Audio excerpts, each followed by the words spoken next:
Hello students, आप सभी का स्वागत है मेरे channel tricky chemistry basics by Suman Negi में।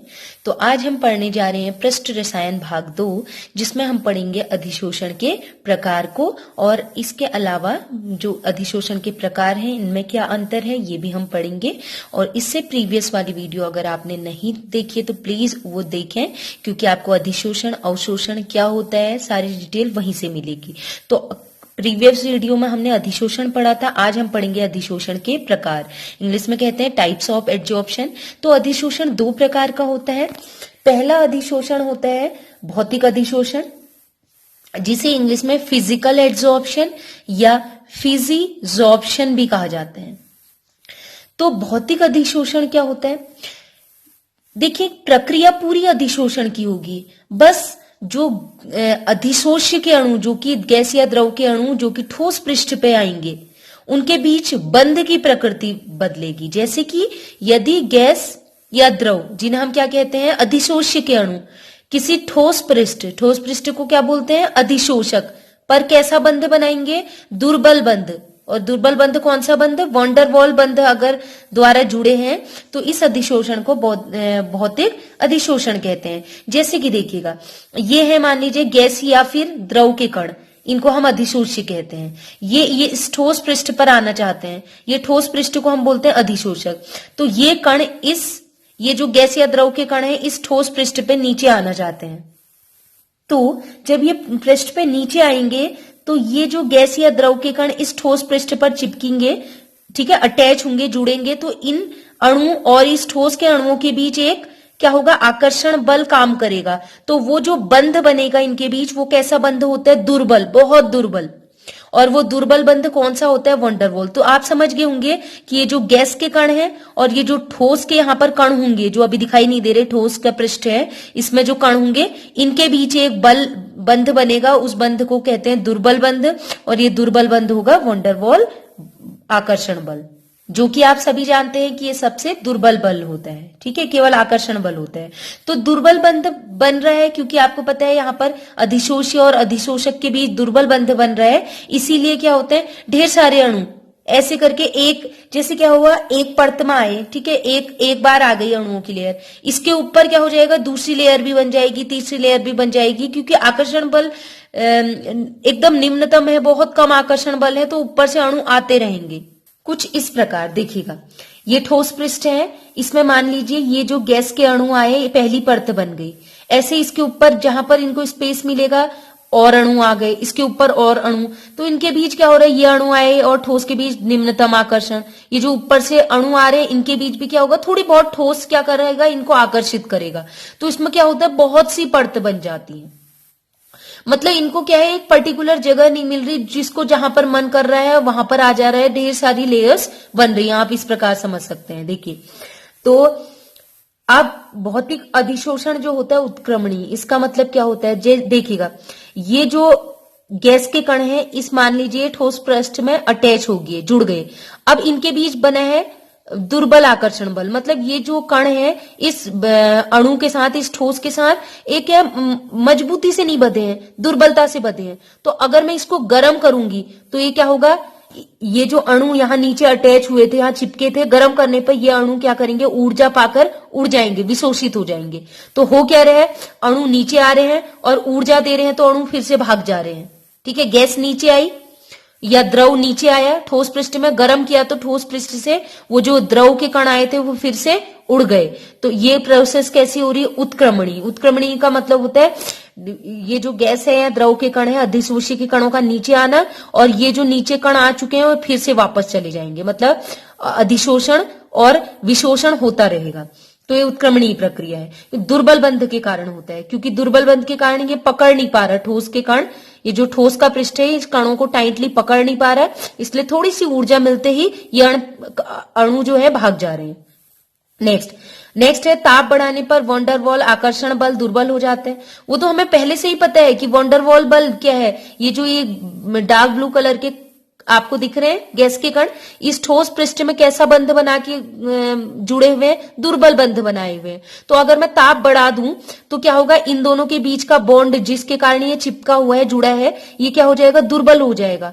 तो और उसके कारण क्या होगा, ये बॉन्ड टूट जाएगा, दुर्बल बंध है, ताप बढ़ाने पर ये बॉन्ड टूटेगा और ये जो कण है इस पृष्ठ से निकल के फिर से बाहर चला जाएगा। तो अब ये कण धीरे धीरे इस ठोस पृष्ठ में कणों की संख्या कम होती जा रही, मतलब ये जो कण है ब्लू कलर के दिखाई दे रहे हैं, गैस के या द्रव के कण, अधिशोष्य के कण, अगर इस ठोस पृष्ठ को छोड़कर जाने लग रहे हैं तो हम कहेंगे अधिशोषण कम होता जा रहा है। जितने ज्यादा अणु इस ठोस पृष्ठ में आएंगे अधिशोषण उतना ज्यादा, और यहां पर इस ठोस पृष्ठ में अणुओं की संख्या जितनी कम होगी हम कहेंगे अधिशोषण घटता जा रहा है। ठीक है, नेक्स्ट है अधिशोषण की ऊष्मा। ये कह रहा है जब ये जो द्रव या गैस के कण है नीचे पृष्ठ पर आते हैं तो इसमें से क्या हो गया, ऊष्मा निकलती है, उसको बोलते हैं अधिशोषण की ऊष्मा। तो ये कह रहा है जब ये पृष्ठ नीचे, ये जो कण नीचे आते हैं, ठीक है, क्योंकि दुर्बल बंध बन रहा है तो बहुत कम ऊर्जा खर्च होती है, तो इसलिए क्या कह रहा है, बहुत कम ऊष्मा निकलेगी। इस पॉइंट को मैं नेक्स्ट वीडियो में अच्छे से एक्सप्लेन करूंगी कि अधिशोषण की ऊष्मा क्या होती है। नेक्स्ट है दूसरा अधिशोषण होता है रासायनिक अधिशोषण, जिसे केमिकल एड्सॉर्प्शन या केमिजॉर्प्शन भी कहते हैं। तो केमिजॉर्प्शन भी सेम रासायनिक अधिशोषण भी सेम भौतिक अधिशोषण की तरह है, अंतर है केवल उनके बीच बनने वाला बंध।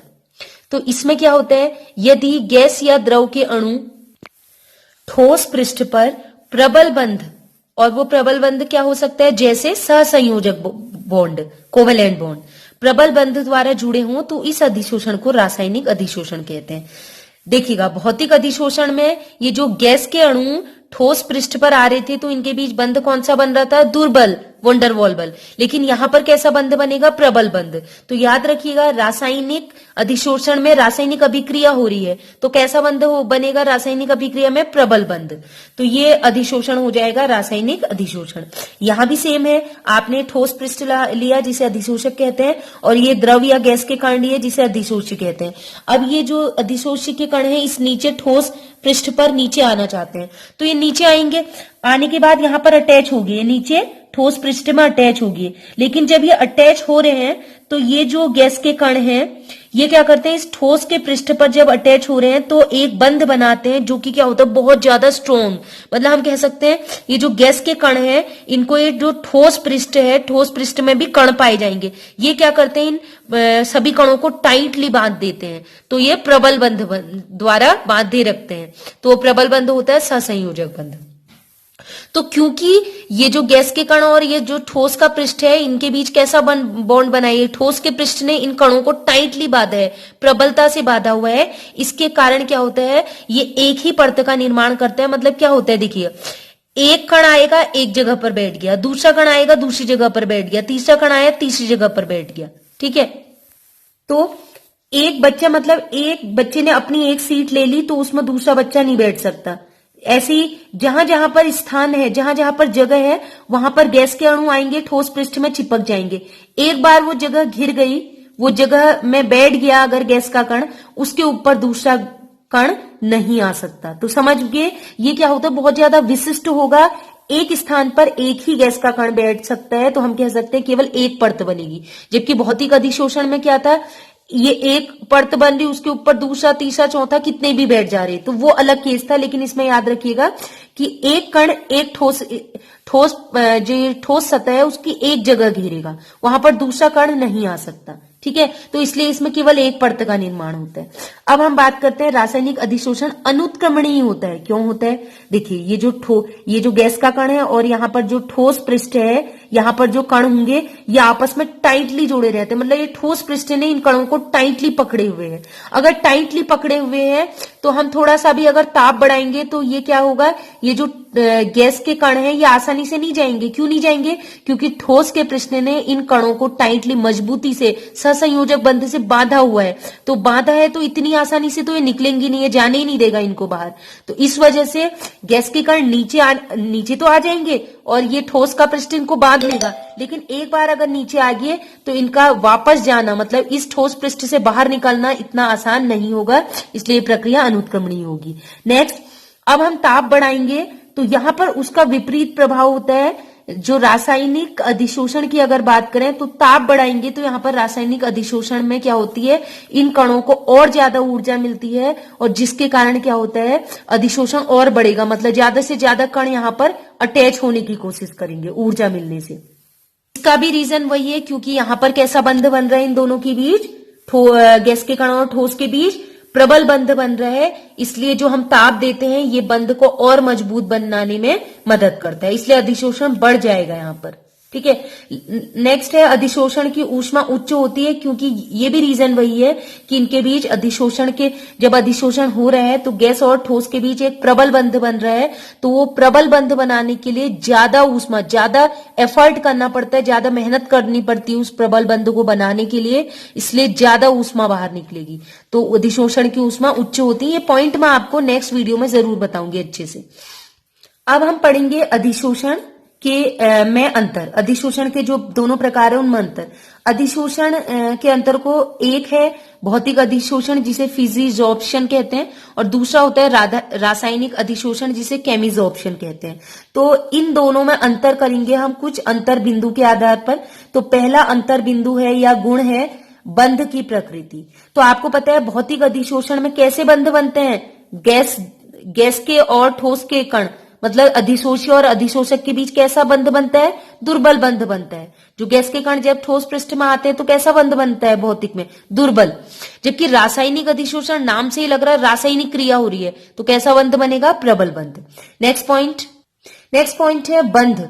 अगर बॉन्ड की बात करें तो कौन सा बॉन्ड होता है, दुर्बल बंध कौन सा बनता है भौतिक अधिशोषण में, उस दुर्बल बंध का नाम होता है वॉन डेर वाल आकर्षण बल। ये सबसे दुर्बल होता है, ठीक है, और सभी अणुओं में पाया जाता है। जबकि अगर रासायनिक अधिशोषण की बात करें तो कौन सा प्रबल बंध बनता है, सहसंयोजक बंध, कोवेलेंट बॉन्ड बनता है ठोस और गैस के कणों के बीच। नेक्स्ट है परत का निर्माण।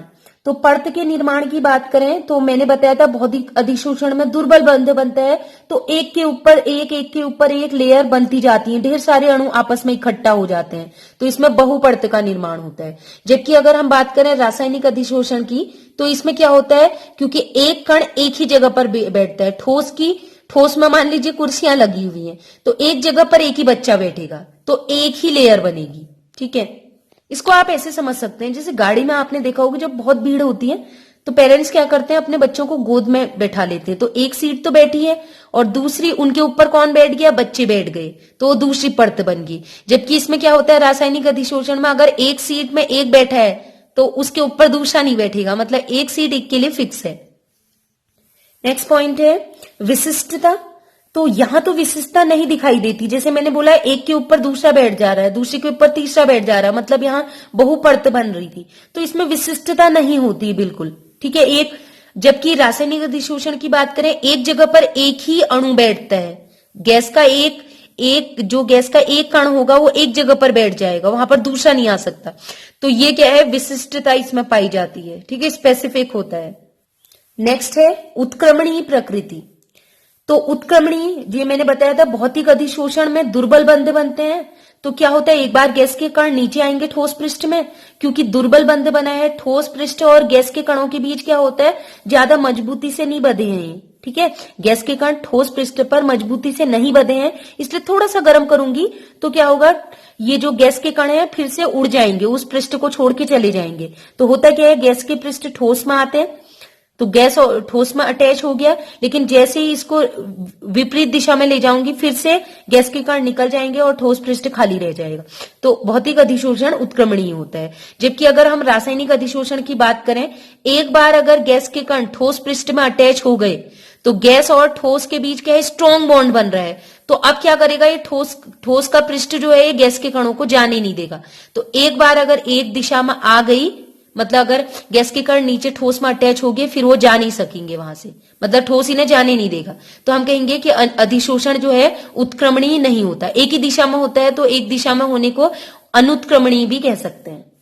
नेक्स्ट पॉइंट है दाब का प्रभाव। तो यहां पर है गैस के कण, मान लीजिए गैस के कण ऊपर से आ रहे हैं, ठीक है, ये देखिएगा ये गैस के कण है, ये ऊपर से आ रहे हैं, अगर मैं इनमें दाब लगाऊं, प्रेशर लगाऊं, तो जितना ज्यादा मैं दाब लगाऊंगी उतने ज्यादा से ज्यादा मॉलिक्यूल क्या होंगे, नीचे आएंगे, उतने ज्यादा से ज्यादा अणु नीचे ठोस पृष्ठ में चिपकेंगे।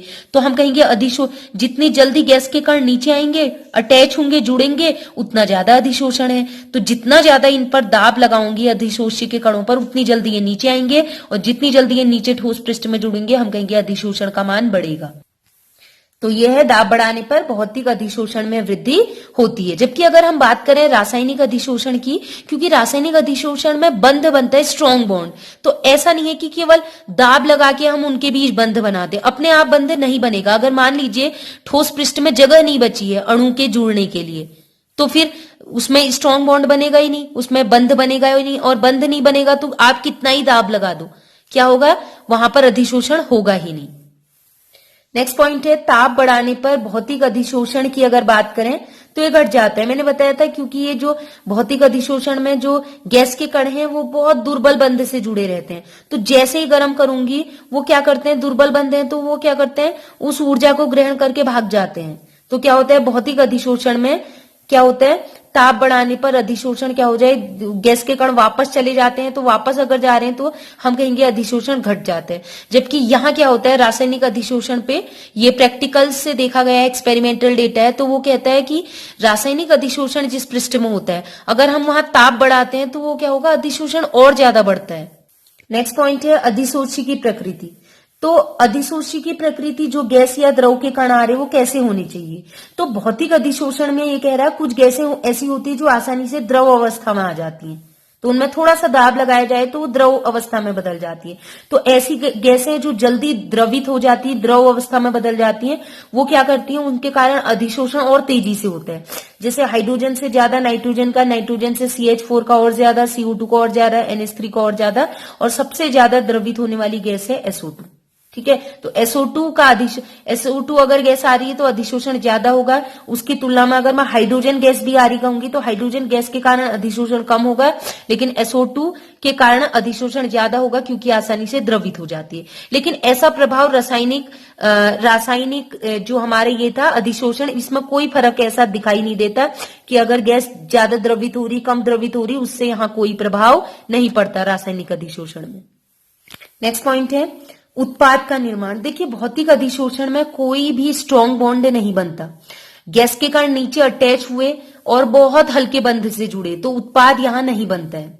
जबकि रासायनिक अधिशोषण में क्या होता है, जो भी गैस के कण आएंगे वो ठोस पृष्ठ में एक बंध बनाते हैं और बंध के द्वारा वहां पर एक रासायनिक अभिक्रिया होती है जिससे उत्पाद बनता है। तो आपने देखा होगा इथाइलिन का, ये जो एथीन होती है इथाइलिन का हाइड्रोजनीकरण, ये निकिल के पृष्ठ में होता है। निकिल ठोस है, इस ठोस पृष्ठ में एथीन गैस, एथिलीन गैस और हाइड्रोजन गैस पहले अधिशोषित होती हैं, उसके पास ये आपस में अभिक्रिया करके ईथेन का निर्माण करती हैं। यह आपने 11th में पढ़ा होगा ये अभिक्रिया।